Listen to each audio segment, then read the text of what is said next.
with you, Kirtop, and this is 100 technologies from the past that were millennia ahead of our time. The singing sarcophagi at the Serapeum. Beneath the sands of Saqqara lies a 300-meter-long gallery, the Serapeum.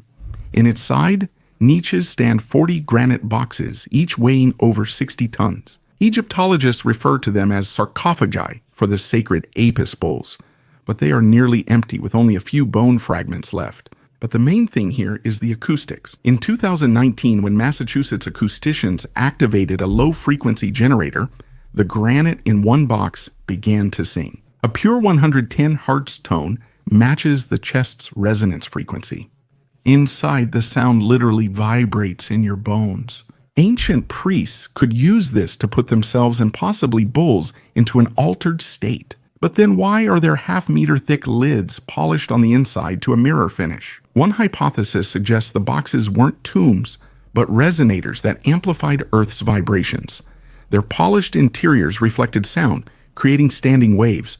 Some researchers believe there may have been a sound organ, a network of chambers, each tuned to specific frequencies. If so, the Serapeum isn't a cemetery. It's an ancient acoustic energy lab. The forgotten color of Egypt. Almost 5,000 years ago, the Egyptians created something that eluded everyone who came after them. It's not about a temple or ritual, but about a color. Egyptian blue. It was the first artificial pigment in history. After the Roman Empire, its recipe was lost and people unsuccessfully tried to recreate it for centuries. Only recently have scientists managed to recreate it again using modern microscopes, high temperatures, and almost blind persistence. The pigment was made from silicon, copper, calcium, and sodium. By heating all of this to 1,000 degrees. But the most amazing thing is not in the composition, but in the result. The recreated samples were complex, heterogeneous, and unique. Egyptian blue not only retains its brightness after thousands of years, it also emits near-infrared light. That's why archaeologists and technology developers are now studying it for protection analysis and technology use. It turns out the ancients knew more than we think and perhaps used these properties not just for beauty. Sometimes color is not just paint, it's a language. If we decipher it, we'll hear something older than the pyramids themselves. Engineer from the future. In 1961, a professor searching Sibiu's archives found an old manuscript among military records. Amid tables and calculations were odd diagrams. Not crossbows or cannons, but multi-stage rockets, stabilizers, nozzles, and fuel. Everything resembled 20th century technical documentation, but it was made in the 16th century by Conrad Haas, an artillery master at the Transylvania court. He managed the barracks, drew diagrams, and wrote directly, avoiding embellishments. His treatise was simply called How to Make a Good Rocket, capable of lifting itself into the sky. Drawings, calculations, and rare explanations, he acted as if building something that didn't yet exist. Little is known about his life. He was born in 1509, was an engineer, did not take part in battles but created weapons. At the very end of the manuscript, he left a phrase, "Unlike anything else, more peace and less war. Let the guns stay under the roof, let there be no shots. Then the prince will save money and the gunsmith will save his life." Not a statement, just a quiet line at the page's bottom. The world's oldest fortresses. Traditionally, we thought that complex defensive structures appeared only with the development of agriculture, but now it's different. 10 hunter-gatherer fortifications, some up to 8,000 years old, were found in Siberia. These settlements, located on riverbanks, were protected by earthen ramparts and wooden palisades. The ancient inhabitants of this area not only hunted and fished, but also made ceramic vessels for storing food.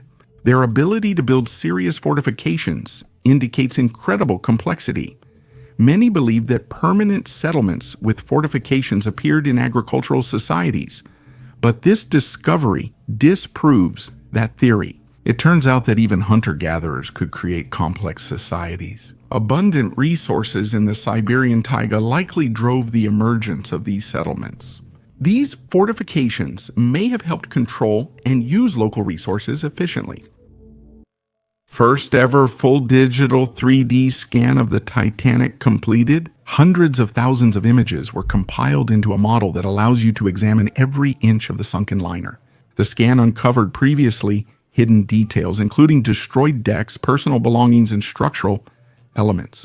Experts paid special attention to the stern, the portholes, and the site where the hull broke. For example, they discovered that one of the portholes exactly matched the accounts of eyewitnesses describing the moment of the collision with the iceberg. The model also confirmed its importance. Until the very end, the engineering compartment continued to supply electricity. This allowed the lights to stay on longer and gave passengers more time to evacuate. This matches the stories about how the lights on the ship stayed on until the very end. The scan is more than a picture. It lets us study the Titanic as if it were on land instead of underwater.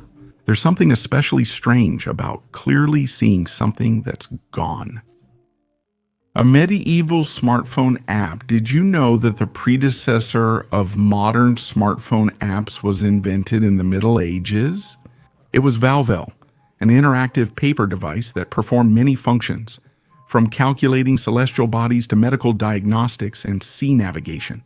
Valvel consisted of one or several rotating paper discs with data on them, which the user could align to perform calculations or find answers.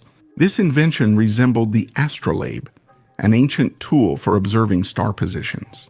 Ramon Lull from Mallorca, a renowned 13th-14th century philosopher and scientist, created the first valvels. He named them valvels from the Latin valvere, meaning to rotate. He used this object to resolve religious disputes by combining different ideas and language with complex geometric figures. Valvels were also used to determine the time at night, which was important for administering medicine correctly. In the Middle Ages, valvels were linked to magic and divination, but eventually became valuable for generating and accumulating knowledge. Today, valvels are used for educational purposes, showing the historical roots of calculation and visualization. Anatomical Machines by Raimondo di Sangro in Naples. Two exhibits in the San Severo Chapel basement continue to fascinate visitors and scientists. These are the anatomical machines, male and female skeletons, with meticulously recreated circulatory systems. Arteries, veins, and capillaries entwine the bones, running through the head, chest, and limbs. For centuries, there were legends that the vessels were real and the skeletons were the remains of people sacrificed for science. Anatomist Giuseppe Salerno, under Prince Raimondo di Sangro's orders, reportedly injected a substance into his living servants that petrified their blood and perfectly preserved their vessels. Actually, it's simpler. The vessels are made of wax, wire, and silk, but with such precision that modern experts think experiments may have been done on living people before the machines were built. Prince Raimondo was an extraordinary alchemist, inventor, and experimenter. He created fireworks that resembled architectural landscapes, forged jewelry, and supposedly invented an eternal flame that burned for 3 months. Once, next to the woman's skeleton, there was a third one, the skeleton of a fetus connected to the placenta. But in the 1990s, it was stolen. The anatomical machines still amaze and frighten people, which seems to have been their purpose. The mummified teenage mother.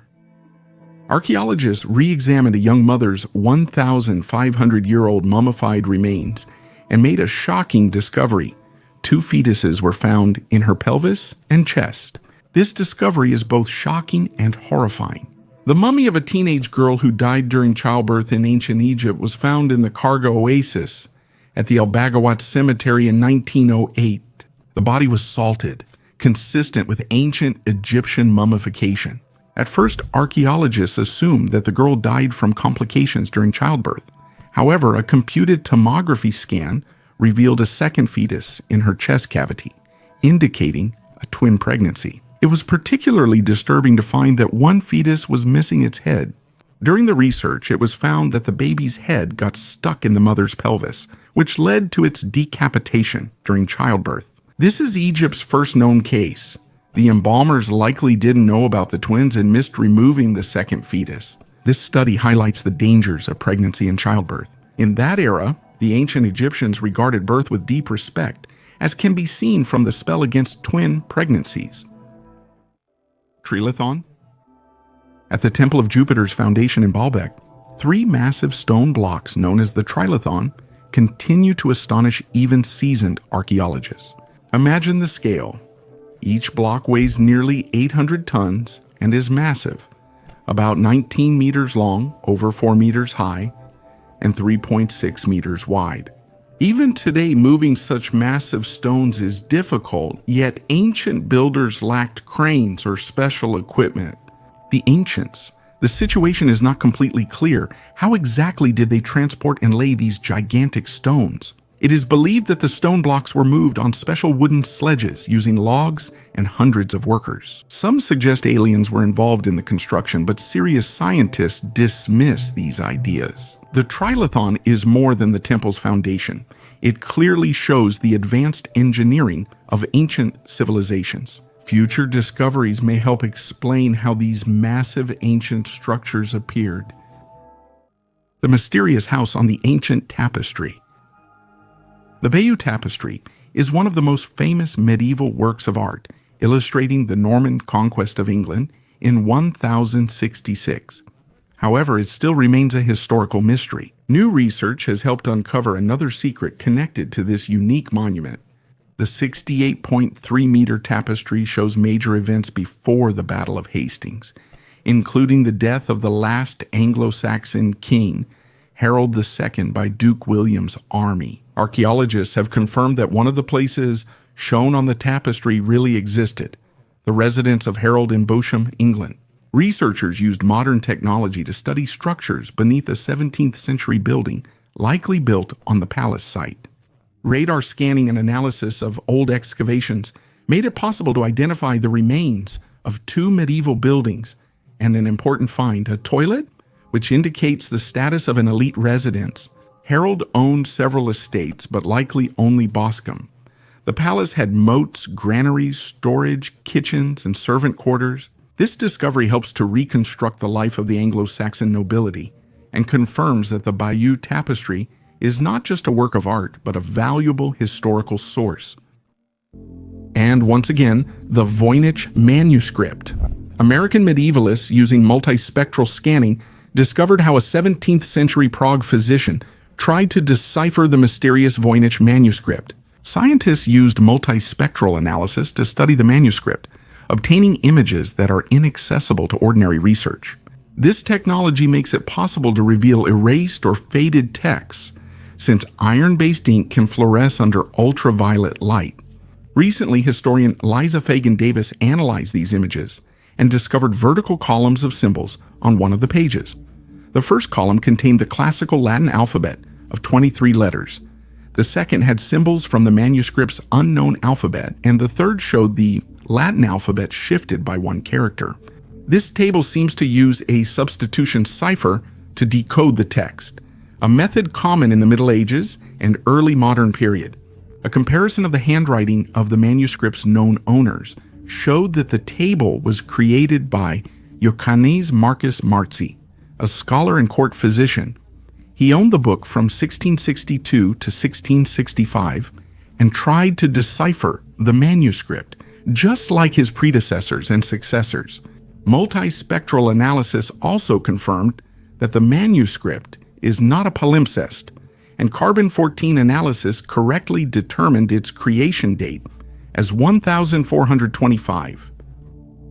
The tomb that is never opened. Everyone knows about the Sphinx, but few realize there may be a sealed, even partially concreted cavity beneath it.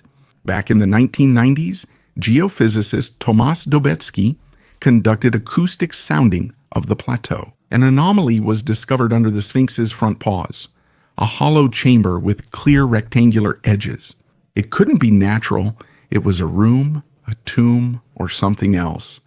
This news shook alternative archaeology, and the claims escalated further. Supposedly, ancient Egyptian texts mentioned a certain Hall of Records, a place where knowledge left by the gods before the flood was kept. And it could be right there, under the Sphinx.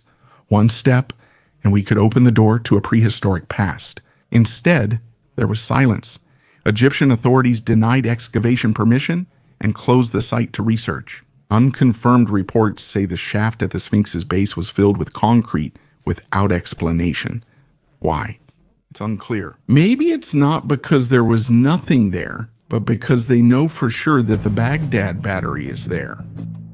And how do you explain this find from the past that combines modern technologies? In 1938, in the Iraqi desert, archaeologist Wilhelm Koenig discovered a mysterious clay jar. Inside the jar, there was an iron rod wrapped in copper. It looks like an ancient battery that's 2,000 years old. One scientist even took a replica of this Baghdad battery, filled it with grape juice, and generated electricity. The television show Mythbusters also tested this theory, and it turned out to be plausible. Could the ancient inhabitants of Iraq have used this jar as a battery? Maybe they just stored scrolls in it. Or was it a clever trick in the temples? Scientists are still debating it. Unfortunately, the original jar was stolen in 2003, and now we can only guess what it was really used for. Perhaps this jar is the key to the secrets of ancient technologies, or maybe it's just an interesting artifact. The mummy with the golden tongue. Exciting excavations in the northern part of Egypt led to an amazing discovery.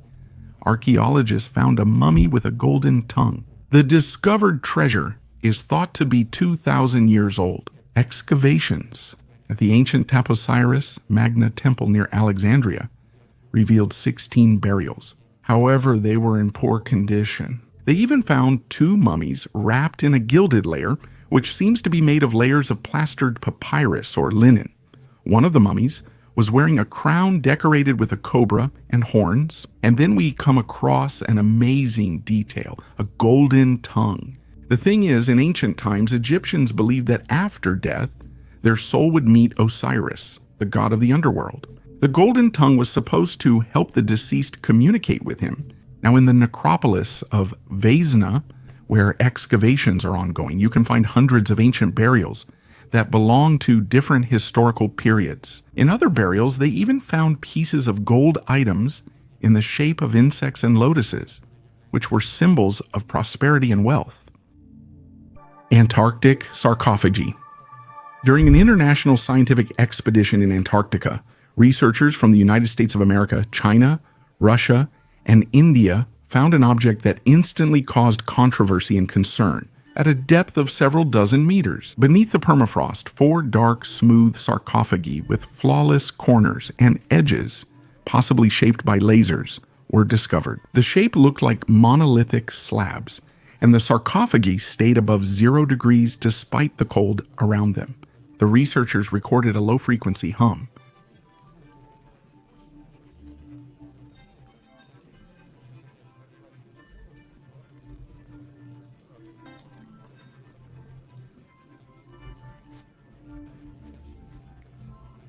The scientists suggest that the sarcophagi may be traces of an ancient civilization that existed before the last ice age. Others allow for a technogenic origin and a connection with as yet unknown, unidentified technological experiments during the Cold War era. However, supporters of ufological theories believe that what we see is a fragment of an extraterrestrial structure, abandoned or hidden under the ice many thousands of years ago. Despite the public outcry, official data about the incident remains limited, and the sarcophagi themselves were taken away for further study in closed laboratories. The dam is not from that era. On the Vinalopó River near the Spanish city of Elche, there is a stone dam that was long considered to be a construction from the Islamic period. It seemed atypical. A large structure at the mouth, thick walls, and canal traces, all aligned with standard chronology. A new study using optically stimulated luminescence completely changed the picture. This structure is actually 1,000 years older than previously thought and was built at the end of the 1st century before Christ. During the Roman Empire, the over 130-meter-long, 4-meter-high dam was more than just part of the landscape. It was a key component of Elche's hydraulic system. It functioned not only as a flow regulator, but was probably also used to irrigate the surrounding lands. It wasn't a separate structure, but part of a well-designed, logical, practical engineering network. This story has no cults, inscriptions, or myths, just calculation, geometry, and clear knowledge of the terrain. The dam was not built for beauty. It was not decorated with bas-reliefs or inscribed with legends. It was built to stand, to channel water where it was needed, to serve the city, and it still works. Over 2,000 years have passed, civilizations have changed, languages vanished, but the dam remains. The deepest, most ancient tunnel. In China, they want to reach rocks from the Cretaceous period, which are 140 million years old. The task is ambitious. They plan to cut through 10 layers of earth and reach a depth of 11,000 meters, which will be a national record.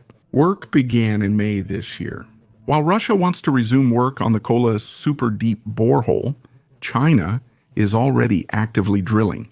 Let me remind you that the Soviet Kola borehole project, although it was not completed, made important scientific discoveries and planned to drill the earth to a depth of more than 15,000 meters. Work on the Kola Peninsula began in 1970 and continued for 2 decades. At a depth of 7 kilometers, the team faced difficulties as layered rocks got stuck in the equipment. Despite this, they managed to reach the final depth of 12,226 meters. But in 1990, the project was shut down after an unexplained explosion. Now, China is striving to continue exploring the Earth's interior and plans to use its new borehole to study earthquakes and predict their occurrence. Another goal of the project is to gain a deeper understanding of the Earth's internal structure and its evolution. This opens up new opportunities for developing technologies and solutions that can be applied in various industries. Hopefully, China's modern technologies will uncover something exciting for archaeology too. A book made of human hair. When you hear the phrase, a book made of human hair, the first thing that comes to mind is fiction, something out of a cheap horror story. But then you see a photograph and you stop being surprised. These books really do exist. France, 14th, 15th century. Medieval monasteries bound manuscripts into booklets, sewn with material resembling leather, until you notice it's actually real, long, light-colored human hair. For years, scientists didn't know why this was necessary. Only recently have clearer hypotheses emerged. The hair wasn't there by accident. It was purposefully sewn in as both material and symbol. Perhaps these were reliquaries, personal items. Someone would leave a lock of hair in a book in memory of the dead, or on the contrary, as a vow, as part of repentance, or perhaps as a form of protection. Hair was considered to be the bearer of the soul. In one case, a prayer book contained not just a lock of hair, but a thick sewn layer of hair with text between the pages. For some, this book might have been their sole link to a deceased loved one or to themselves. Now, imagine you're in a library, you pull out an old book, and it's alive. Not figuratively, but literally, when knowledge and memory are kept by a person, not ink. The Sultan's treasures, the Hell Well, or the Barhout Hole, a mysterious sinkhole in Yemen, surrounded by legends and myths. The locals believed that at the bottom of the well lay the Sultan's treasures, guarded by jinn and the dead, and that a cemetery-like smell emanated from there. Scientific research has confirmed some of these legends. Speleologists finally decided to explore the sinkhole, taking samples from its bottom. The sinkhole has a conical shape. Its diameter at the surface is about 30 meters, and it widens toward the bottom. The depth of the well is 112 meters. The upper layer is porous and lets water through, but below that, the layer becomes denser and impermeable, which leads to the formation of 4 waterfalls and stalagmites. The Sultan's treasures turned out to be cave pearls, rare formations of calcium carbonate that form around a grain of sand or a piece of wood. In Barkuta, they have an emerald golden color, which probably misled ancient observers. Snakes and arthropods live at the sinkhole's bottom. The grave-like smell described by the locals is caused by the decomposing bodies of animals, mostly birds, that fly into the well seeking shelter from the heat. After descending to the bottom, they can't fly back up because of the great depth. There are 2 main hypotheses about the origin of the well. The first is that it is the former vent of an underground volcano that has long been extinct. The second is that it is a natural well formed by the erosion of underground water layers over millions of years. Most likely, the Barhout well was formed in the second way, which explains its unusual structure and contents. The Forgotten Stone near Lebanon's central Baalbek temple complex lies one of the largest carved stone blocks ever. This gigantic monolith, known as the Forgotten Stone, impresses with its dimensions: 19.6 meters long, 6 meters wide, and at least 5 meters high. It weighs about 1,500 tons, equal to 200 African elephants. Some researchers believe that the stone was intended for an even more grandiose structure than Baalbek itself.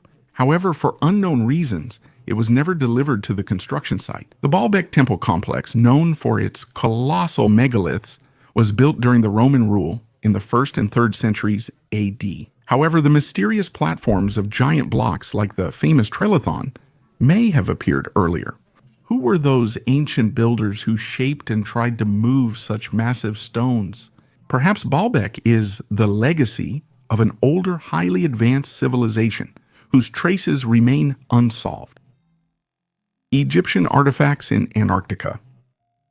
This story seems like science fiction, but some sources, including World War II military reports, suggest unusual discoveries in Queen Maud Land, Antarctica. These include column fragments said to be covered in hieroglyphs and stone remains resembling Egyptian capitals. Officially, none of this has been recognized, and all the objects have either disappeared or have been declared natural formations. But the question remains, where did this evidence come from? One theory says Antarctica may not have been covered by ice in ancient times. The 16th century Peary race map shows the continent's coastline under the ice. Modern cartographers only achieved this accuracy using satellites. How did a 1500s cartographer know this? If he didn't know, who did he copy from? Some alternative researchers believe that civilizations could have traveled between continents long before our current ideas about migration. Part of a network covering the Earth, so maybe its traces can actually be found in the most unexpected places where no one is looking. A leaked private report mentioned a fragment of an artifact, metal of an unknown alloy, found in an icy cave.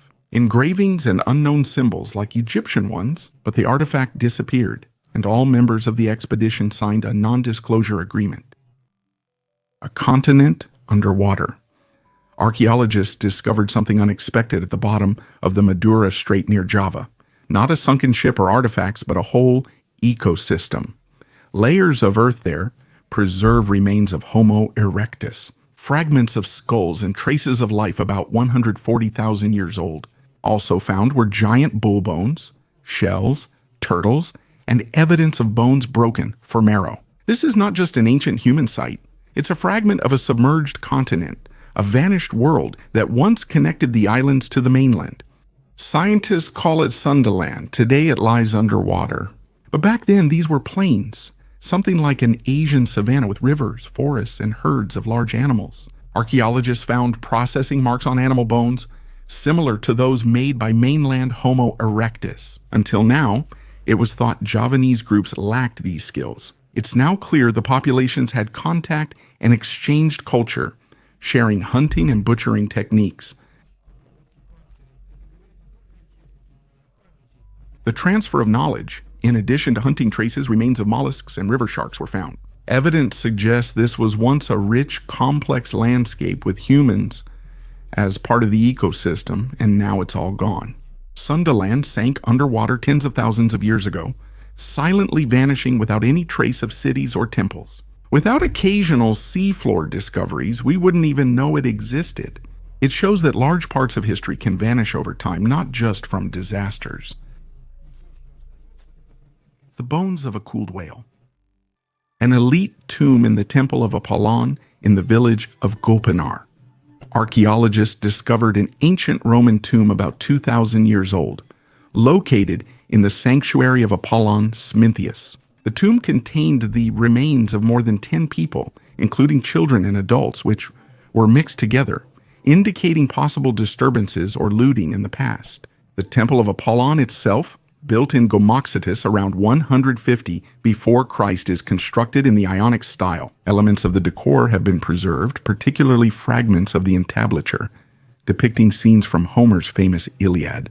The region in the Iliad was important in Trojan War history. Excavations here have uncovered artifacts and temple remains, offering unique insights into ancient life.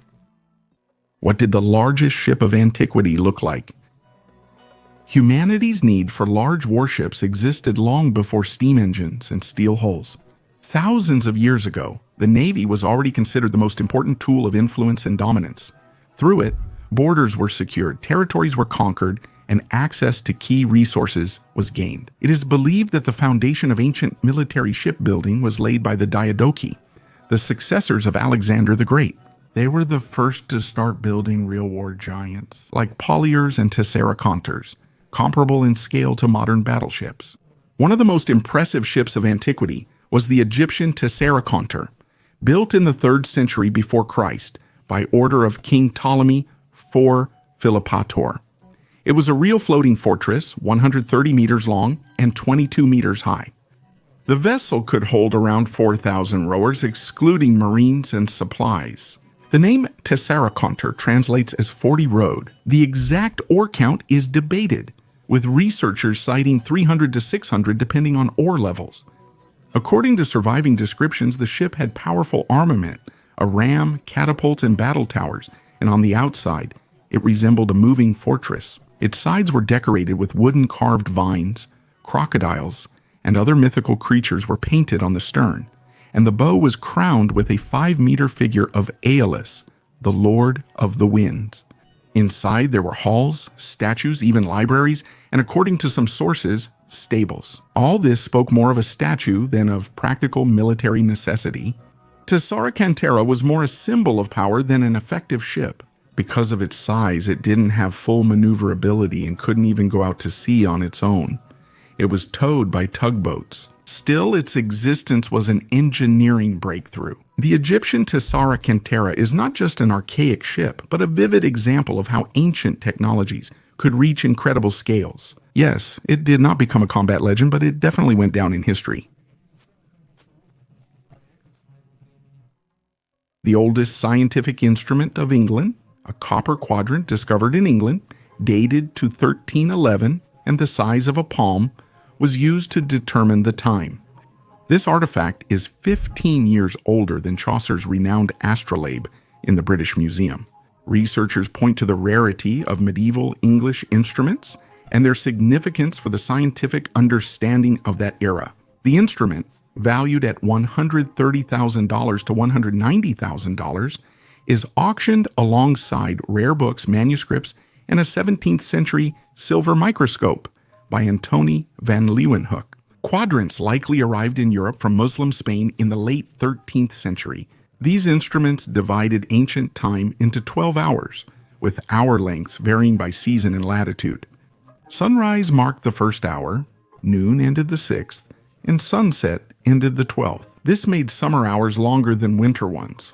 Quadrants were tools for merchants, clergymen, and students. Queen Isabella, Edward II's wife and a Spaniard, was known to receive such instruments as gifts. In 1358, the quadrant used the sun's height and a trigonometric formula, accurate at the equator, to determine the time of day. Despite its inaccuracies, the instrument was useful for telling time and solving math problems involving distances and heights.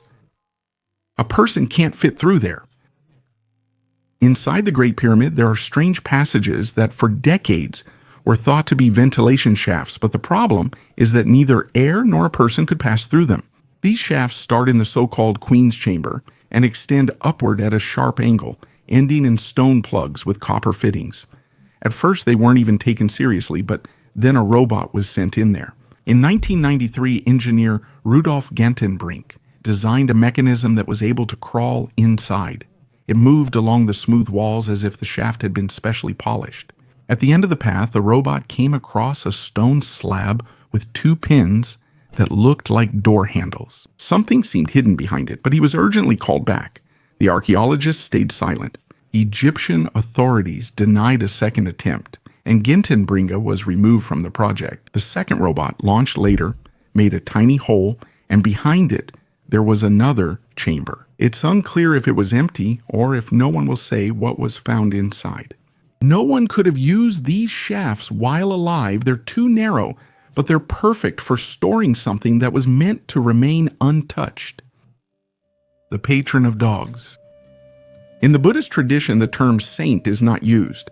However, the story of Brahman Kukuripa from Kapilavastu vividly demonstrates true holiness. This wanderer, having given up worldly pleasures for enlightenment, once saved and cared for a puppy on the brink of death. Arriving in Lumbini, the Buddha's birthplace, Kukuripa met a companion who became a close friend and fellow traveler toward enlightenment. Leaving the animal to guard the caves, he continued his search for truth. After 12 years mastering prediction and foresight, Kukuripa was invited by the gods to the heavenly realm. He kept researching, but didn't forget the dog. Food and water for the pet appeared in the cave on their own. When it was time to enter nirvana, Kukuripa refused, saying he cared for his companion. But the gods convinced him to go back to the dog. When he met his pet, he recognized in her the Dakini goddess, who had taught him clarity and unwavering mind. The patron of dogs, he returned home, gained followers, and devoted his life to helping all living beings. After his death, Kukuripa ascended to heaven as expected. His image, always with his loyal dog, became a cultural symbol of devotion and spiritual wisdom. A footprint in the sea. In the Adriatic Sea lies a tiny 0.14 square kilometer island uninhabited. It has no docks, buildings, or paths, just stones. But if you rise above it from the air, something is revealed that cannot be seen from the ground. The entire island is crisscrossed by dozens of kilometers of stone walls. They twist and intersect, forming loops, circles, and lines. The whole structure resembles a giant fingerprint. The island is called Baljanats. Several centuries ago, farmers from the neighboring island of Capria came here. They planted grapevines and olive trees, and by hand, stone by stone, they built protective walls against the wind. With no cement or machinery, just their strength and patience. The numbers are impressive. A 1.5 kilometer island has 23 kilometers of walls, and around 100 kilometers of hand-built walls span the Shibanik archipelago. Today, United Nations Educational, Scientific, and Cultural Organization protects these walls as a monument to human labor. No one lives on Baljanak. The walls remain, but the people are gone. Ruins of Liangzhu. The Chinese Cultural Heritage Administration has announced new archaeological discoveries in the ancient city of Liangzhu and its water supply system. These findings reveal new details about Liangzhu's development, from scattered settlements and water systems to city construction. Located in Zhejiang province, the Liangzhu ruins prove Chinese civilization existed at least 5,000 years ago and are on the United Nations Educational, Scientific, and Cultural Organization World Heritage List since 2020. Researchers have excavated sites south of Liangzhu, including Beikun, Fenghuangshan, and Nanwangmiao. At one of these sites, archaeologists discovered a tomb with rich burial items, including jade ornaments that belonged to a woman of high social status. During excavations around the ruins of Liangzhu, about 20 ancient dams were found, which are part of the water supply system. These discoveries confirm the advanced complexity of ancient Chinese civilization. It's impossible to understand where centuries of our history went. Sometimes it seems that thousands of years ago, ancient civilizations were highly developed, and at some point, progress stopped or even regressed. Unique artifact in the ancient kingdom's capital. Subtitles by Dima Torzak. Archaeologists in the ancient city of Hattus, the capital of the Hittite kingdom, discovered a unique item decorated with ivory, about 2,800 years old. The discovery was made near the Turkish village of Bogoskali, where over 100 years of archaeological excavations have often uncovered ancient artifacts. The artifact found, made of ivory, measures about 30 centimeters in length and 10 centimeters in width. Noted for its elegance, it features images of a sphinx, a lion, and the so-called trees of life. It is believed that this item was used as a decoration for a wooden box or furniture. The artifact is broken on both sides, but the top and bottom parts have been preserved in their original state, which suggests that it was originally longer. This discovery provides new insight into the artistic and cultural aspects of the Cursed Kingdom and gives us an idea of the skill and talent of ancient craftsmen. Ancient tactical defense tunnels. More than 4,000 years ago, entering the ancient stone city of Hoaxes was a real challenge. The defensive system included multiple layers of walls and armed inhabitants. However, the most amazing thing is the recently discovered secret underground tunnels functioning as a hidden transportation network. The tunnels are located at a depth of 1.5 to 6 meters. The tunnel's internal dimensions range from 90 cms to 1.8 meters high and about 1.2 meters wide. Some tunnels ran under the city's defensive walls, opening passages to the outside. This system further strengthened the city's already advanced defenses. Hoaxes is on the north bank of the Hun River in Qingshui County, Mongolian Autonomous Region. Archaeologists discovered the city in 2005 and began systematic excavations in 2019. Excavations at Hoaxes have revealed 3 different city gates, each with its own features. Inside the city, a small cemetery consisting of 8 rectangular graves was discovered. Inside, there are Viking sunstones. Imagine the Vikings, mighty seafarers who conquered the seas from Norway to North America. In sunny weather, navigation was easy. They watched the sky and sailed where they needed. But what if the sun wasn't visible? That's when the mysterious sunstone or solarstein comes into play. This crystal wasn't just a beautiful gem, but also a kind of compass for the Vikings. With its help, they could determine where the sun was in the sky, even if it was hidden behind clouds or fog. Researchers spent a long time unsure of the stone's type until they realized it might be Iceland spar or cordierite. These crystals could split light and show the path of the sun with an accuracy of a few degrees. This story tells us that it's not always necessary to use future technologies. Our ancestors managed to navigate the seas and oceans at any time of day using primitive objects. Stone Age pyramids in Eurasia. In Kazakhstan, near the village of Toktamis, archaeologists discovered a stone pyramid. The pyramid is hexagonal, and its construction dates back to the early Bronze Age, around 2000 before Christ. Animals are depicted on the walls, especially horses. These drawings and the horse bones nearby indicate a horse culture. In addition, pottery, gold earrings, and other ornaments were found. This suggests that the pyramid was a cultural center in ancient times. A skeleton with an intact brain. Imagine a giant mound covering 45 hectares, which looks like a heart in aerial photographs. It's not called the heart of Western Anatolia for nothing. And now for the most interesting part. Scientists have, for the first time in Turkish archaeology, found well-preserved skin remains, and also remnants of the brain. Imagine brain remnants that are already 3,700 years old. Findings of such antiquity are something incredible. So who were these people? A young guy around 15 to 18 had a middle-aged man's brain. Their house was set on fire during the Bronze Age and they couldn't escape. It's scary to imagine that it was actually thanks to this fire that their remains were so well preserved. This amazing burial mound was the real capital of its region in ancient times, but around 1700 before Christ, it was completely destroyed as a result of an attack. And now the main question, how is this possible? How could remains of the brain and skin have been preserved for such a long time? Thanks to the fire's extreme heat, this is a rare and unique discovery. A giant stone sarcophagus.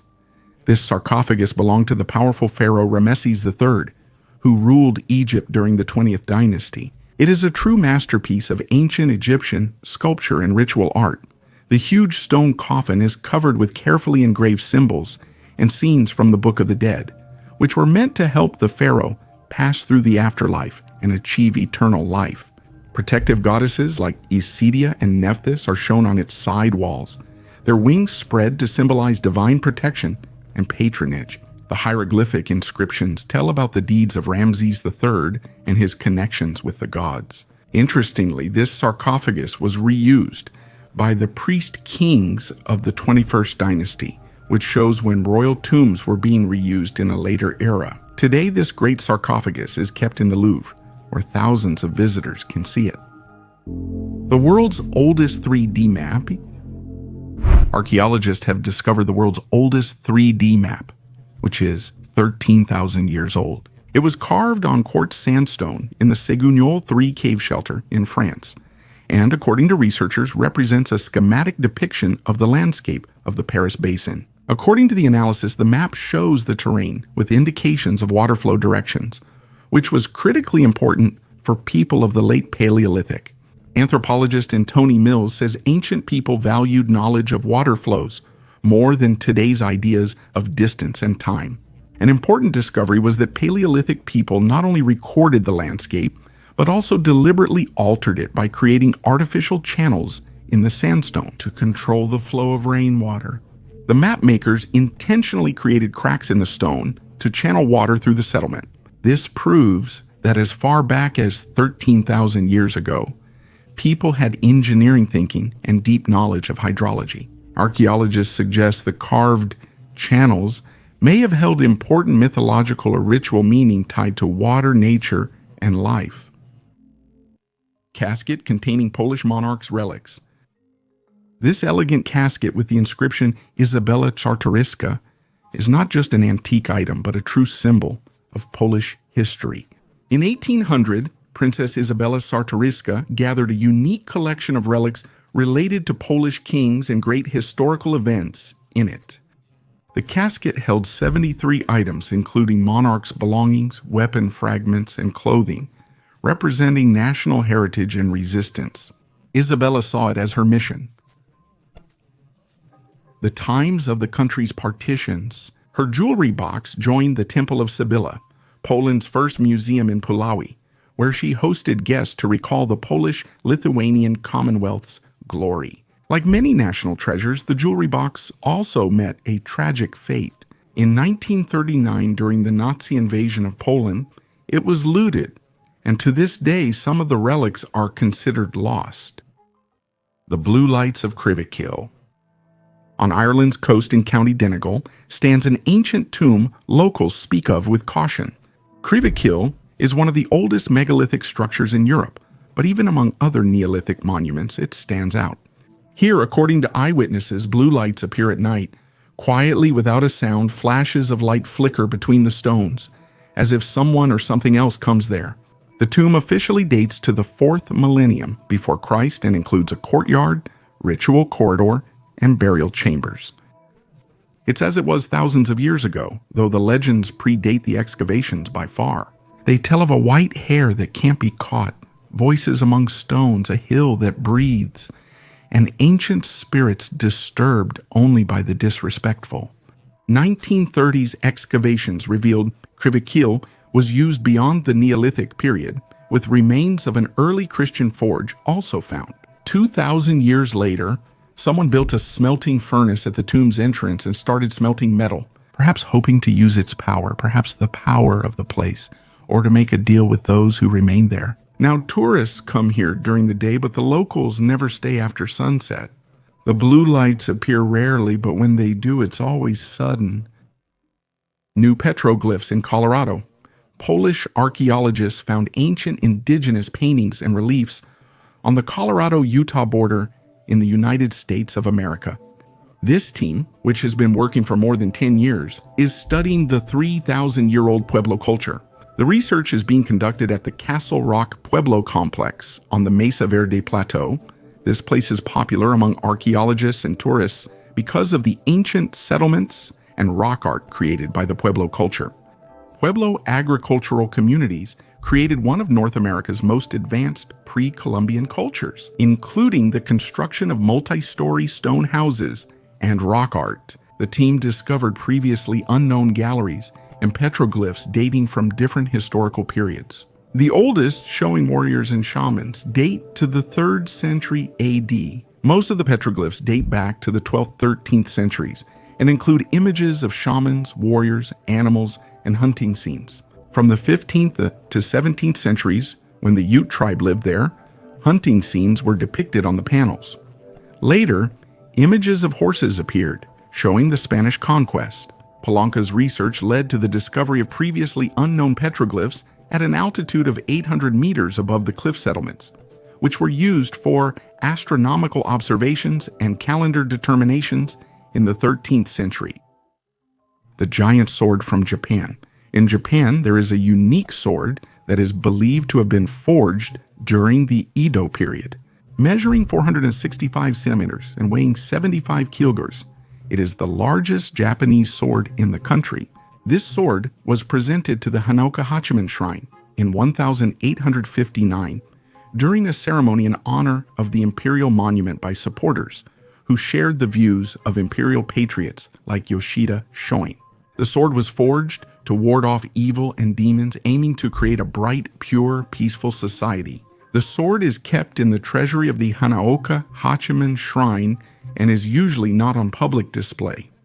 However, it can be seen with a special guide by prior appointment. Secret tunnels under the Sphinx. Long ago, photographs showed us mysterious passages penetrating inside the Sphinx, the giant statue on the Giza Plateau in Egypt. But official scholars hide these facts, and it's not easy to find photos showing the Sphinx from above. Imagine there are as many as 6 secret passages there. One is on the back of the giant figure, another at ground level by the hip, the third in the middle, the fourth under the ear, the fifth right in the center of the head, and the sixth between the mighty paws. Zaki Hawass, the renowned keeper of antiquities, personally entered one of these passages and discovered a chamber inside. But here's where it gets interesting. Now Zaki denies everything. He says there are no passages in the Sphinx. It's all just cracks from old age. I think he's starting to be cunning. And here's why. The famous sleeping prophet Edgar Cayce spoke about a secret chamber between the paws of the Sphinx. Inside this chamber is the treasure trove of Atlantis' history. What if Zaki has been there and wants to keep this discovery for himself? Imagine how amazing it would be to learn the entire history of Atlantis, all its secrets gathered in one place. Do you believe in this story? Write your opinion in the comments. The technology of stone softening continued. Do you think it's possible to build a structure out of giant stones weighing up to 150 tons using nothing but round stone hammers? They did it in Peru. Here is the mysterious Sacsayhuaman complex with amazing walls where huge boulders are fitted together so perfectly that not even a knife can fit between them. Scientists are still scratching their heads over how this was done. The official explanation sounds unbelievable. The Incas hammered the stones, lifted them, checked how they fit, and chipped off the excess. Wait, they lifted 150-ton stones using hammers? Seriously? Interestingly, the Incas acknowledged that these structures predated them. And there's also a legend about a liquid that made stones soft that's mystical. One thing is certain, the walls of Sacsayhuaman hide secrets that we can only guess about. They might be the key to a lost civilization we know little about. Tiara of Saidaphernes. For many years, the Louvre proudly displayed a golden tiara that supposedly belonged to the Scythian king Saidaphernes. The artifact's inscription stated it was given to the king by ancient Greek Olbia's inhabitants and appeared credible. However, behind its shiny appearance was one of the most notorious hoaxes in the history of archaeology. The story started in 1894 in Odessa when antique dealers, the Gokman brothers, persuaded jeweler Israel Rukamovsky to craft a gift for their archaeologist friend, Diana. Rukamovsky, unfamiliar with ancient mythology, depended on the book illustrations he was given. The half-kilogram masterpiece resembled a real artifact, with Iliad scenes, engraved figures, and a solemn inscription honoring the king. Gokman sold the item to the Louvre for 200,000 francs, making a profit. The deal was made, as people later joked, on April 1, 1896. However, some archaeologists, especially Adolf Furtwängler, soon doubted the artifact's authenticity, while the Louvre insisted otherwise, attributing the criticism to envy and politics. The truth came out in 1903 when Rukamovsky discovered his work was now a museum relic. He went to Paris, recreated part of the diadem himself, and showed it was a modern forgery. The Louvre had no choice but to admit its mistake. Afterward, the tiara entered the Hall of Forgeries, making Rukamovsky famous. His works gained demand, and the tiara incident taught museums an important lesson. Subtitles Simon at the Pedagogical College. In 1782, the famous monument to Peter I, the Bronze Horseman, was erected in St. Petersburg. Much has been written about its creation, but the statue's pedestal, the Thunderstone, is a unique engineering feat. This large granite monolith was discovered near St. Petersburg in the village of Konaya Lakhta. Originally, it was 13 meters long, 8 meters high, and 6 meters wide. Transporting such a giant without cranes and excavators was an incredible challenge. It was decided to move it in winter, using the frozen ground and ice. The stone rested on wooden sledges with copper balls rolling in prepared grooves underneath. Hundreds of workers used winches and ropes to move it toward the Gulf of Finland, a process that took 4 months. The monolith was transported by barge to Petersburg, but it was greatly reduced in size during transit and processing. Of 2,000 tons, just 1,200 remained. Thunderstone is history's largest hand-moved monolith. Even Baalbek's ancient blocks stayed put. And this granite giant became part of one of the most recognizable monuments in Russia, laser cutting. Standing by the Egyptian megaliths, their scale is immediately striking. Look closer. It's the precision, not the size, that surprises you. Certain stone blocks, especially in the temples of Osiris at Abydos and the Serapeum's underground gallery, are crafted so precisely that even modern lasers would envy them. Right angles, smooth surfaces, and evenly spaced circular drill marks suggest template-based cutting on a computer numerical control machine. In Saqqara, there are so-called boxes made of pink granite, each weighing more than 70 tons. They are not just perfectly polished. Inside, they have a mirror-like surface and a 90-degree angle. Try to replicate that by hand with copper tools. Even modern diamond blades can't achieve this result without lengthy finishing. But this was done 4,000 years ago or even earlier. Some Giza blocks have both convex and concave surfaces. There's no mortar between them, yet the gap is thinner than a blade. How did they shape them if copper can't cut granite? What did the Egyptians use to cut? There is a hypothesis about vibrational technology, sonic cutting, unknown methods of melting. They all sound like science fiction, but the stone surface itself is not made up. It exists and it's polished. Monster burrows. In South America, there are thousands of tunnels. Some are as narrow as animal passages. Others are like corridors in a military base, 4 meters wide and hundreds of meters long. Who dug them? Water and lava are ruled out. Geologists agree it wasn't natural. Grooves resembling claw marks cover the walls. In an Argentinian cave, they found the answer. Skeletons of 2 giant sloths, each weighed about 4 tons, with claws up to 20 centimeters long. They needed large tunnels and are thought to have dug burrows for generations to raise their young. And the narrower passages might have belonged to other monsters, ancient giant armadillos. Their modern descendants also dig, just on a smaller scale, and this raises the question, what else lies beneath our feet if such tunnels could have been dug not by humans, but by animals? Something alive behind the Great Wall of China. The Great Wall of China, built during the Ming Dynasty between 1368 and 1644, stretches for more than 21,000 kilometers and continues to amaze scientists. About 1/3 of the wall has been destroyed over the past 5 centuries, but much of it still remains. Research has shown that living cement plays a key role in maintaining its strength. Rammed earth was used in the construction, which includes soil and gravel. A new study has revealed that the strength of the wall is influenced by the biocrust, a layer formed by the growth of cyanobacteria, mosses, and lichens. These organisms form a structure similar to cement, increasing the wall's resistance to erosion and damage. Out of 8 studied sections of the Ming-era wall, 67% contained biocrusts. By comparing the strength and stability of rammed earth with biocrust, scientists found that it significantly reduces porosity and salinity, decreases erosion, and increases compressive and shear strength. This living cement apparently makes the Great Wall of China more resistant to climate change and natural wear. highlighting the importance of biological processes in preserving historical monuments. Iron in the Bronze Age. But how can iron be present in the Bronze Age? The Bronze Age follows the Stone Age, and only then comes the Iron Age. Could this really be clear evidence of time travel? The answer is simple and at the same time mysterious. It's meteorites. Ancient people discovered iron in meteorites. These space rocks that fell to Earth are made of an iron-nickel alloy that hardly rusts. Ancient craftsmen started using this celestial iron to create remarkable objects.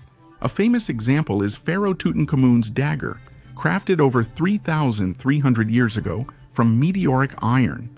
Thought to be a gift from the king of Mitanni, it is displayed in Cairo's museum. In Illinois, they found iron beads made from a meteorite. Iron in the Bronze Age was like a gift from the heavens. Iron lost its sacred meaning only with the arrival of the Iron Age. Pyramid of the Ancient Civilization. The Norte Chico culture, or Caral Supe, is among the oldest and most advanced civilizations in the Americas. It existed about 5,000 years ago and achieved significant advancements in architecture, agriculture, and social organization. Archaeologists recently found a pyramid structure about a kilometer from Caral Supe in Peru's Supe Valley. The structure is a four-sided building with a wide staircase to the top. Its walls feature large vertical stones called huancas, which likely had both structural and ritual significance. Besides the pyramid, researchers found 12 public and ceremonial buildings around a central plaza spanning nearly 39 hectares. This indicates the existence of a small urban center with administrative and religious functions. 3 platforms have been identified in the pyramid, which indicates a complex architectural tradition of the Caral civilization. At the Chupachigaro site, archaeologists also found unique geoglyphs. They have various types, mostly various types, mainly various types. Nazis and Caligula's boats. Once again, debates are flaring up online about the legendary boats of the Roman Emperor Caligula. Researchers claim that the Nazis did not destroy them. These 2 luxurious boats of Caligula, built on Lake Nemi south of Rome, were known for their exquisite decorations, including mosaics, statues, and jewels. After they were raised from the bottom in the 1930s, their fate ended tragically during World War II.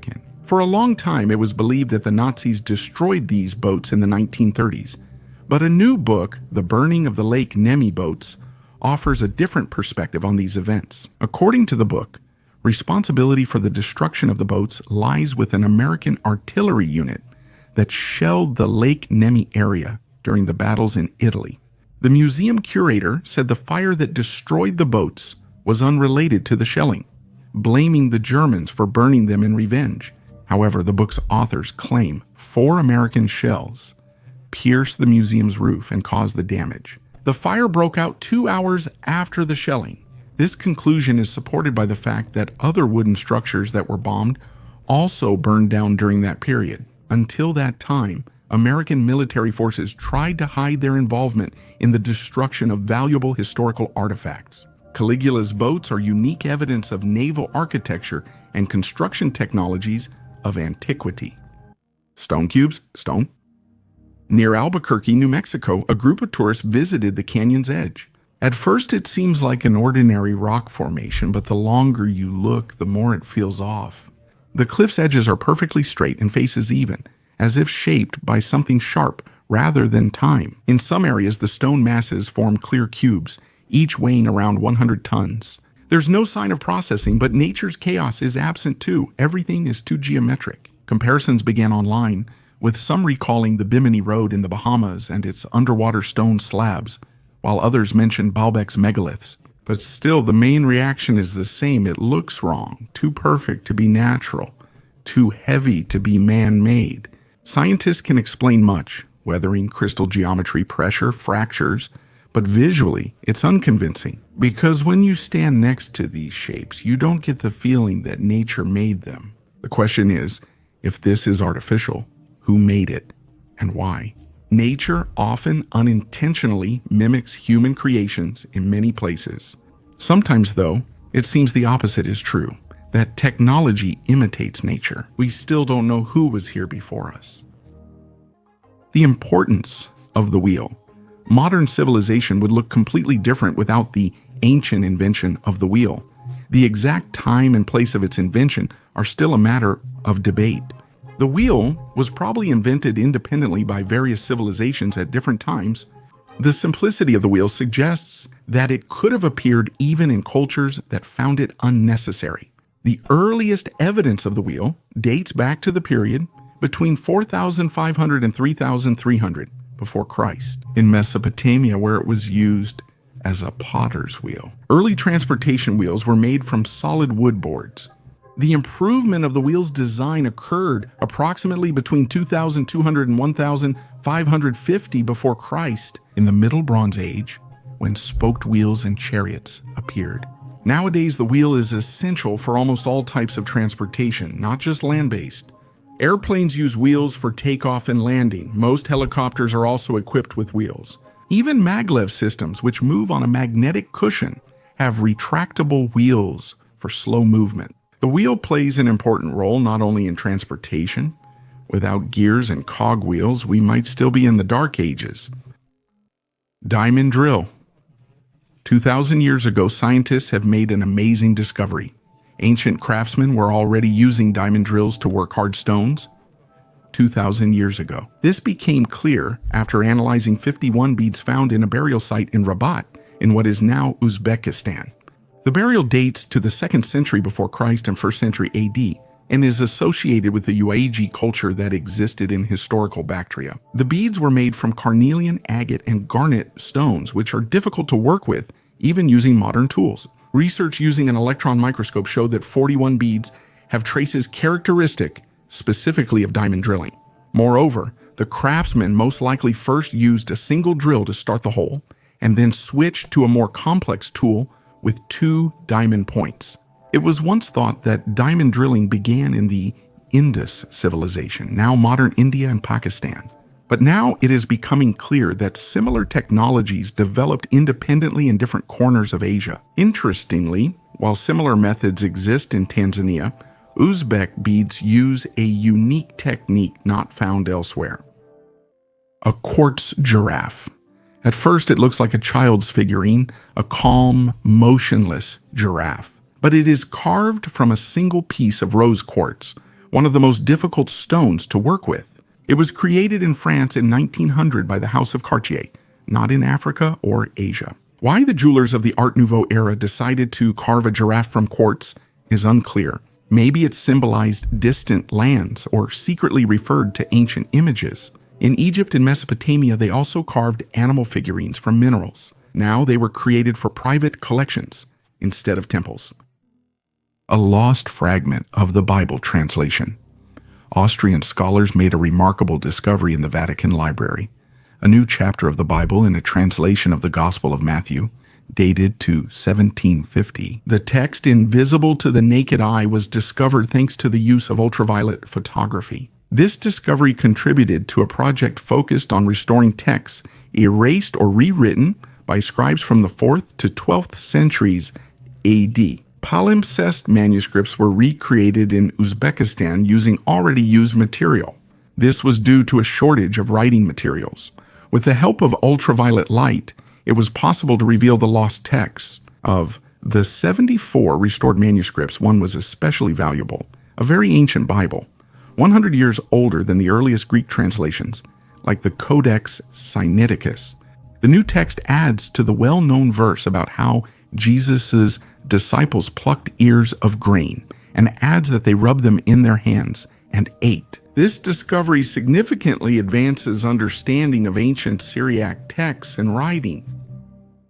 The Sistine Chapel of ancient Egypt. Before you is one of the most stunning tombs of ancient Egypt, the burial place of Queen Nefertari, wife of Ramses II. It is already more than 3,200 years old, and it is often called the Sistine Chapel of Egypt because of its incredible paintings. Unlike most tombs, this one impresses with both its scale and its bright, nearly untouched colors. On the walls, there are scenes from the Book of the Dead, images of gods and Nefertari herself, making her way into the afterlife. Egyptians thought these paintings aided in conquering the afterlife. Restoration of writing, restoration of ancient writing, restoration of ancient writing, restoration of writing, restoration of ancient writing, restoration of ancient writing, restoration of ancient writing, restoration of ancient writing, restoration of ancient writing. A mourning ring with the eye of the deceased. This unique Victorian ring, created at the end of the 19th century, has an unusual feature. A glass eye of the deceased is used as the main element. Dr. Lindsay Fisheris explains that the first artificial eyes appeared in the 15th century and were made of gold with colored enamel finishing. By the 16th century, Venetian craftsmen developed glass artificial eyes that could be inserted into the eye socket. While early glass prostheses were crude, uncomfortable, and fragile, the Venetian method was regarded as the world's best then. By the mid-19th century, craftsmen from Thuringia and the German region made a breakthrough by improving the glass formula for making artificial eyes, which became better in quality. However, in the 1940s, glass gave way to plastic, which was less uncomfortable and more durable. Mummified crocodiles. In a new study published this year in Public Library of Science, one scientist from Belgium and Spain described an unusual method of crocodile mummification. In the 5th century before Christ, in the Egyptian village of Kubat al-Hawa, crocodiles held a special place in Egyptian culture. They were associated with the deity Sobek, served as a source of food, and their parts were used in medicine. Although mummified crocodiles are often found during excavations, they are rarely subjected to detailed analysis. This time, researchers decided to conduct such an analysis on 10 mummies from Kubat al-Hawa. The researchers determined that the mummies represent 2 species of crocodiles, ranging in size from 1.5 to 3.5 meters. A distinctive feature of these mummies is the absence of resin or bitumen in their composition, which indicates a process of drying in hot sand before burial. This method was characteristic before the Ptolemaic era, when resin began to be actively used. In some mummies, pieces of linen and palm leaves were found, used after the bodies had dried, used for the immortals. Before you is more than a weapon. It's a sword forged during an era when China was split into many warring kingdoms.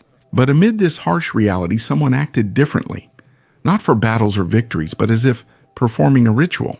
The blade is bronze, but with a shade of turquoise, as if the metal has absorbed the color of the sky. The handle, carved from rock crystal and transparent as ice, features gold inlays and turquoise inserts. The geometry, ornamentation, and finishing are all so well thought out that it becomes clear the sword was not made for a soldier's hand, it was made for something greater. The Warring States period is the 5th to 3rd centuries before Christ, a time of constant war, betrayals, and great reforms. But this sword stands out from the context. It speaks of ritual. It could have been used in sacrifices and rites of passage, or as a symbol of power that needs not to be held, but to be proven. Artifacts like these are confusing because they don't fit our ideas of the ancient world. We expect rough blades and traces of battles, but then we get crystal, gold, and metal crafted like jewelry. The mummy of a gnome. Are you familiar with legends of small underground creatures? Both the Ainu in Japan and Native Americans describe them as short beings living below the surface. Perhaps they are even the prototypes of human gnomes. In 1932, gold prospectors in the San Pedro Mountains blew up a rock and found a 340-gram, 46-centimeter tall mummy. This dwarf was covered in a strange dark substance, and its eyes appeared incredibly bulging. Scientists long debated if this was a doll, a child's mummy, or evidence of an ancient race. The mummy vanished, and its fate remains a mystery. Many ufologists consider it possible evidence of a near-human or even extraterrestrial race. No one knows where this mysterious mummy is now. The Great Bell of Damizetti. The Great Bell of Damizetti is considered the largest bell ever made. It was cast in 1484 by order of King Yanma Damizetti and installed at the famous Shwedagon Pagoda in Yangon, one of the most sacred places for Buddhists in the country. Historical records show the bell weighed over 290 tons, making it a record holder, but its fate was tragic. In 1608, the Portuguese mercenary and adventurer Ferrari Felipe de Brito captured Yangon and decided to take the bell to melt it down for weapons. While crossing the Bago River, he misjudged the structure's weight, causing the bell to capsize the barge and sink. Since then, it has never been found, despite numerous attempts. Today, the Great Bell of Dhammasedi remains part of the legends and national pride of Myanmar. Its story is a reminder of how culture, spirituality, and greed can intertwine in a single artifact, the fate of which remains a mystery to this day. Noah's Ark. Found according to the Bible, Noah's Ark saved people and animals from the Great Flood. And now, 5,000 years later, researchers have once again turned their attention to one of the most mysterious places, the Durupinar Formation in Turkey. This 163-meter structure matches the biblical description of the legendary vessel surprisingly well in size. Researchers from Istanbul Technical University and Adi Ibrahim Çeçen University have studied the area since 2021. A recent analysis of 30 soil samples revealed clay, marl, deposits, and mollusk remains dating back 3,500 to 5,000 years. This suggests that the region did indeed experience a major flood. The formation is only 30 kilometers from Mount Ararat, where the Bible says the ark landed after the flood. Its size is similar to the biblical account. The ark is estimated at 157 meters long, while the Durupinar site is 163 meters. Many geologists remain skeptical, believing Durupinar is just a natural formation. Despite this, the discovery continues to attract interest and new research. The oldest human footprints. Has the past always matched how we picture it now? Get ready to see something amazing. I'll show you photos of human and car tracks that are millions of years old. Actualism is a geological method that states what is happening now also happened in the past. Our ancestors may have left tracks similar to ours. During numerous expeditions by Alexander Koltypin in Spain, Italy, Malta, Bulgaria, and Turkey, fossilized tracks of our ancestors' animals were found along with ruts from cars, bicycles, and even tracked vehicles. If you look at modern tracks in snow or clay, they are surprisingly similar to those that the expedition members found in Peshana, as well as in tuffs and limestones that are between 1 and 20 million years old. It's just like being in a time machine. And one more thing, in the photo on the left, there's a print of a modern women's boot in the snow, and on the right, there's an almost identical print on the stone. In Sicily, 2.5 million years old. It seems Our Lady from the past was just as fashionable as the girls of today. Imagine millions of years ago, a fashionista in cool boots walked or sped by in a car on Sicily's roads. How many similar roads exist across Europe, Asia, North and South America? And not only people walked along them, but also mythical trolls, hobbits, and goblins, just like in Tolkien's Middle-earth. Some tracks are 120 million years old with human and car footprints found beside dinosaur tracks. Use your imagination and prepare for a journey into the past. For more stories and new archaeological discoveries, I recommend the website and Telegram channel History of the Earth and Humanity. The site supports 11 languages. Check the video description to save the website and Telegram channel. I'll continue. Roman swords in Israel. In ancient caves near the Dead Sea, where the dry climate preserved secrets for centuries, Israeli researchers made a remarkable discovery. In the depths of these caves, they discovered 4 Roman swords. Amazingly, 3 of them were still in their original wooden scabbards. The expedition was prompted by an ancient Hebrew inscription on a stalactite found 50 years ago, suggesting possible ancient artifacts or cult objects. According to experts from the Israel Antiquities Authority, Judean rebels may have captured these swords from Roman legionaries 1,900 years ago and hid them for later use in their fight against the occupiers. The spathae that were found were indeed the main weapons of Roman soldiers at that time. They had long, straight blades and were double-edged.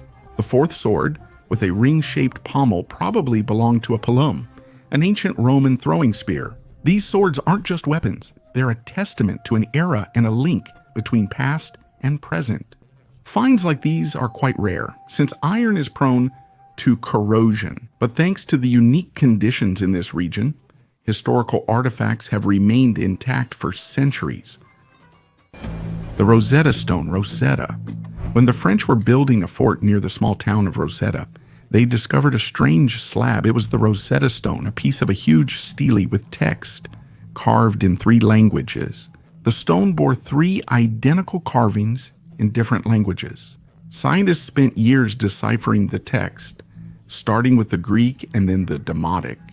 The hieroglyphs proved most difficult, but Jean-François Champollion, considered the founder of Egyptology, solved their mystery through his efforts. Thanks to the stone, we know who built the pyramids, which gods the Egyptians worshipped, and how they created mummies. And this is just the beginning of the amazing story that the Rosetta Stone has revealed to us. A sword beyond time. Archaeologists opened a flooded tomb in Hubei province in 1965 and found a sword that had been underwater for about 2,500 years. It was in a wooden scabbard, unprotected, yet looked as if it had just been made. The blade shone, its pattern clear, and it sliced paper like a razor. On the surface, there was an engraving with the owner's name, Gu Jian, king of Yue. This sword isn't just a weapon. It was crafted with exceptional precision. Its alloy, polish, and sealing are top tier.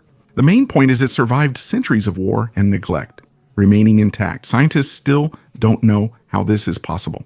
But the very fact that such an item has reached us in working condition is a discovery. This sword reminds us that objects can preserve history better than words.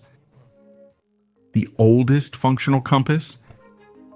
Estonian Maritime Museum archaeologists shared new findings from a medieval merchant ship excavation in Tallinn.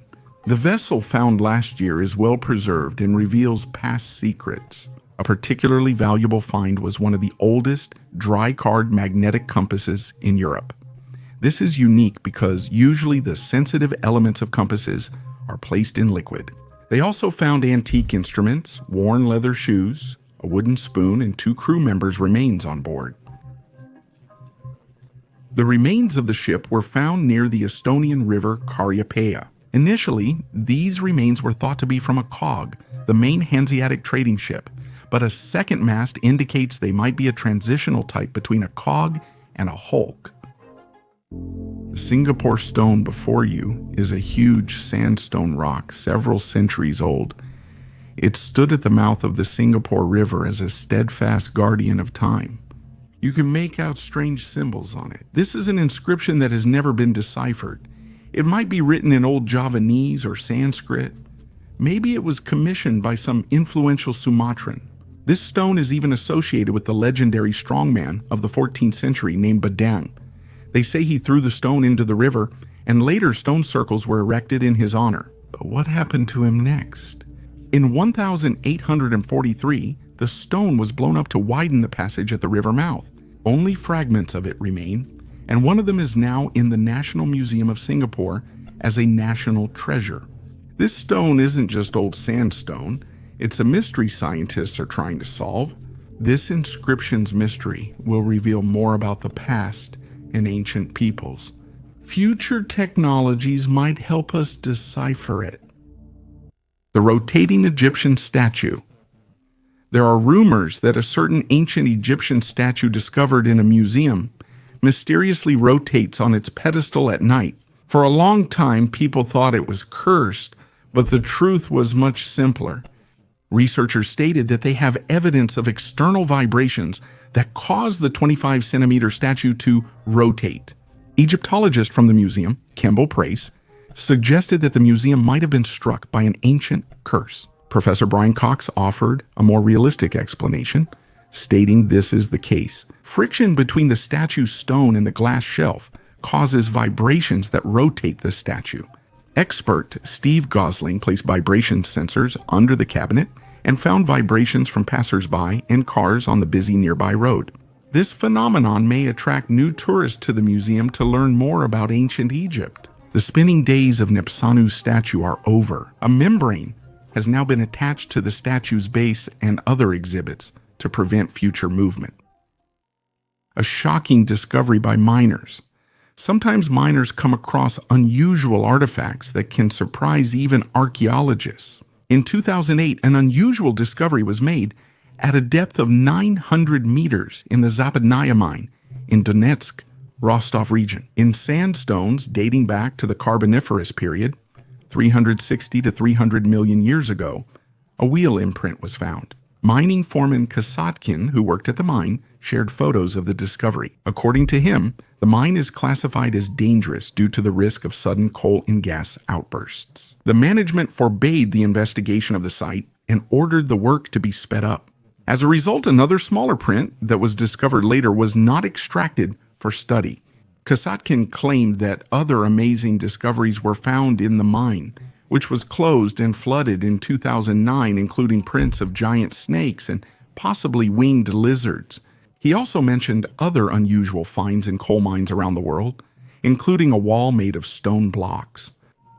These stories, despite how fantastic they sound, make us wonder about the possibility of ancient civilizations that we still don't know about. Such findings can expand horizons for archaeology and history, although official science often ignores such evidence, considering it to be miners' tall tales. What do you think? Could these mysterious findings really be evidence of ancient civilizations, or are they just coincidences? Write your opinion in the comments. Aliens on the walls.